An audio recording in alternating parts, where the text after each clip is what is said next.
할렐루야, 반갑습니다. 오늘도 하나님과 함께 우리가 바이블 스토리 산책을 할 수 있음에 대해서 감사합니다. 오솔길을 걸어가는 그 마음으로 오늘 성경의 진리의 길을 쫓아서 또 주님과 주거니 받거니 하는 시간 되기를 원합니다. 오늘 호세아서 13장 가도록 합니다. 13장 1절에 오시면 에브라임이 이렇게 시작을 하죠. 이 에브라임은 요셉의 두 아들이었죠. 므낫세과 에브라임이 한 지파씩 받아서 레위 지파가 빠지고 12지파, 왜냐하면 레위 지파는 제사장 지파였으니까요. 레위 지파를 포함하면 13지파 이렇게 되는 거죠.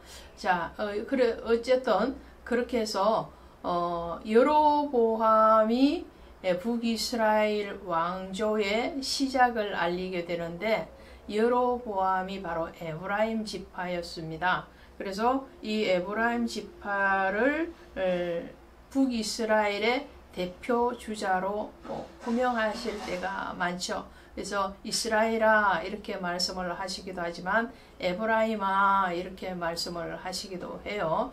자, 그래서 에브라임에게 말을 하시면서 너희가 바알로 말미암아서 범죄하여서 망하게 되었도다. 그래서 우상을 만들었던 사건에 대해서 한 번 더 말씀을 하고 있죠.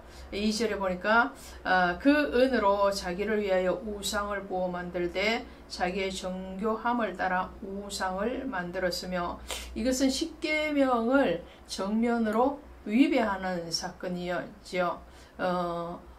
제1계명이 하나님 외에는 다른 신을 섬기지 말라는 것이고요. 제2계명이 바로 우상을 만들거나 그 우상에게 절하지 말라라는 것이죠. 그런데 오늘 북이스라엘은 하나님을 오직 섬겨야 됨에도 불구하고 바알과 아세라를 비롯한 다른 신들을 섬겼을 뿐만 아니라 그 신들의 형상을 만들어 세웠다는 거죠. 그 단적인 예가 바로 북이스라엘의 첫 번째 왕이었던 여로보암이 세운 송아지 우상이죠. 그래서 지난 시간에도 살펴보셨지만 호세아서 10장에 가시면 두 가지 죄에 대해서 말씀하실 때에 그 첫 번째 죄가 바로 송아지 우상을 세운 것을 말씀을 했고요. 두 번째 죄가 바로 유다의 왕조를 버리고 북이스라엘의 다른 지파의 왕조를 세운 것이 바로 두 가지 죄라고 말씀을 드렸는데, 오늘 13장에도 그 연장선상에서 지금 말씀을 하고 계시는 거죠. 그래서 애굽 땅에서 너희를 이끌어낸 것은 하나님이신데도 불구하고 그 하나님 아닌 다른 신을 출애굽기 32장에서 금송아지 우상을 만들었죠. 4절에 나와 있습니다. 그러나 애굽 땅에 있을 때부터 나는 내 하나님 여호와라, 나밖에 내가 다른 신을 알지 말 것이라, 나 외에는 구원자가 없느니라 그랬죠. 나밖에 내가 다른 신을 알지만 오직 여호와 하나님 유일신을 섬겨라 그랬는데도 불구하고 출애굽하면서부터 범죄하기 시작한 그 범죄가 결국은 나라가 분열되어지고 그리고 북이스라엘 왕조를 세우는 그 죄로 발전시켜가는 것을 보게 되죠. 그래서 시내산 밑에서 만들었던 그 송아지를 베델과 단에다가 세워서 하나님을 하나님 되게 하지 않는 그런 죄를 범하는 것을 봤습니다. 그뿐만 아니라 이들은 왕을 요구하게 되죠. 9절에 보시니까 이스라엘아 내가 패망하였나니 이는 너를 도와주는 나를 대적함이니라.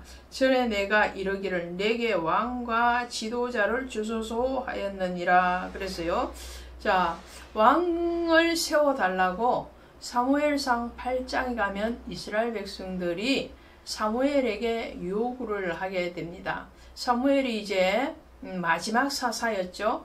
마지막 사사로서 늙어서 죽음이 가까이 올 때에 이스라엘 백성들이 이 사무엘의 아들들이 다시 사사가 되거나 다른 사람이 사사가 되어서 자기들을 하나님의 이름으로 다스리는 것을 싫어하고 우리도 왕을 주세요 이렇게 요구하는 사건이 일어납니다. 그럴 때에 하나님께서는 이스라엘의 백성들이 사무엘 너를 버린 것이 아니고 나를 버렸다라고 말씀을 하시면서 왕의 제도의 허점에 대해서 그리고 그거 왕의 제도가 가지고 올 폐단에 대해서 미리 말씀을 하십니다. 너희 아들들을 징집해 가서 군대로 사용할 것이고 너희 딸들을 데리고 가서 여종을 삼을 것이고 또 너희의 소출에 대해서 11조를 가져갈 것이고 이런 여러 가지 왕제도가 가지고 올 백성들을 힘들게 하는 그 상황들에 대해서 하나님이 말씀해 주심에도 불구하고 이스라엘 백성들은 여전히 우리에게도 왕을 주소서라고 말을 합니다. 그 근원 원인을 보면요. 사무엘은 백성들을 정직하게 말씀으로 가르치고 또 정직하게 물질적인 소유의 개념도 분명했던 사람이죠. 사무엘이 잘못해서 그런 것이 아니고요. 이스라엘 백성들의 부패함이 깊어져 있었던 것이죠. 사사 시대가 340년 정도 되는데요. 마지막 사사가 사무엘인데 사사기를 보면은 사무엘을 제외한 나머지 사사들이 등장을 하게 되죠. 그런데 사사기 340년에서 350년 정도 되는데 그 기간 동안에 그들의 행태는 계속적으로 범죄를 반복하는 것이었습니다. 그 범죄를 반복하는 결정적인 말씀 한마디가 어디에 있는가 하니까 사사기의 맨 마지막 장인 21장 25절 맨 마지막 절에 가면 이렇게 되어 있어요. 이스라엘에 왕이 없으므로 사람이 자기의 소견에 옳은 대로 행하였더라 라고 되어 있거든요. 그 시대는 사사시대단 말이죠. 그런데 이스라엘에 왕이 없으므로 이스라엘에 왕이 없습니까? 아니죠. 진정한 왕은 하나님이신데 하나님이 다스림을 받아야 되는데 그 다스림을 사사나 제사장들을 통해서 하나님은 말씀하시고 그리고 다스렸음에도 불구하고 이스라엘 백성들은 거기에 동조하지 않았고 거부했다는 거죠. 그래서 하나님을 왕되게 하지 아니하고 이방의 왕과 같은 왕제도를 주세요. 그렇게 말을 합니다. 그래서 사무엘이 마지막 사사가 되면서 사무엘을 통해서 사울 왕을 세우게 되죠. 사울 그리고 다윗 솔로몬까지는 통일 이스라엘 시대죠. 통일 이스라엘 시대가 120년 동안 있다가 끝나고 그리고 BC 930년에 나라가 여로보암과 르호보암의 나라로 북이스라엘과 남유다로 분열이 일어납니다. 그래서 북이스라엘이라는 나라가 생기게 되는데 북이스라엘 왕조는 931년부터 722년 아수르에 의해서 멸망하기까지 약 몇 년이냐면 209년 정도 지속이 됩니다. 그러는 동안에 19명의 왕이 등장을 하죠. 이 19명의 왕이 왕조를 8왕조를 이어갑니다. 첫째 왕조가 바로 초대 왕이었던 여로보암 왕조죠. 그리고 그 왕들의 이름을 따서 왕조를 세우는데 가장 긴 왕조가 바로 에후 왕조입니다. 에후 왕조가 사왕조를 이어가는 네 왕을 이어간다는 말씀이죠. 사왕조를 이어가는데 그 마지막 왕조가 바로 이 호세아의 배경이 되는 여로보암 2세의 때입니다. 여로보암 2세 때는 굉장히 나라가 경제적으로나 군사적으로는 부강하고 강대해졌지만, 그러나 영적으로는 그만큼 더 타락이 깊어졌다고 볼 수가 있겠죠.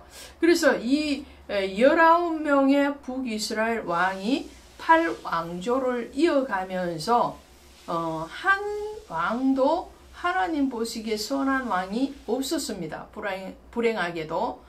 그러면서 6명의 왕이 그 중에서 살해가 되어져서 정권이 찬탈이 되어지고요.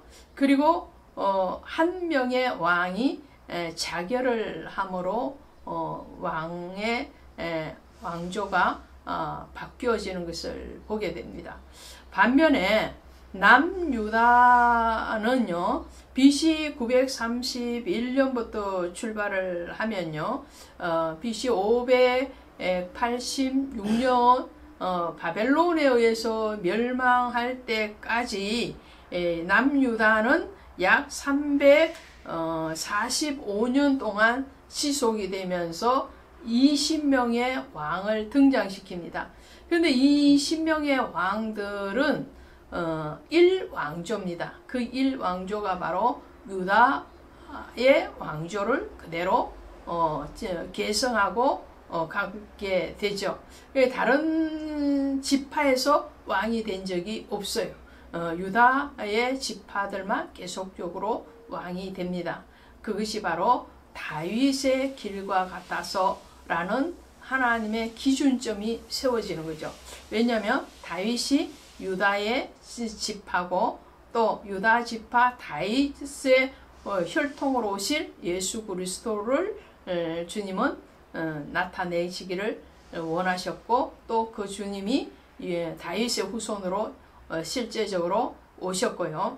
이 20명의 유다 왕 중에서 아사 왕, 요사밧 왕, 그리고 히스기야, 요시야가 하나님이 말씀하실 때 그 조상 다윗과 같았소라는 말을 듣게 됩니다. 이 4명의 왕의 공통점이 뭐냐면 종교개혁을 했다는 거죠.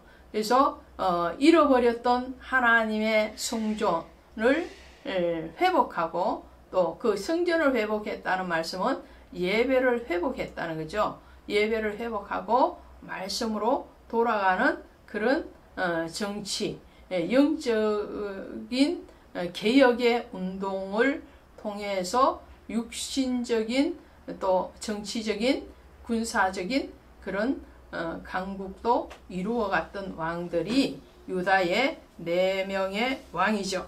이런 사실을 염두에 두고 하나님이 13장에서 에브라임을 호명하시면서 너희의 죄에 대해서 해산하기를 원하는 여인과 같은 상황이니 빨리 회개하라 라고 독촉하는 말씀입니다.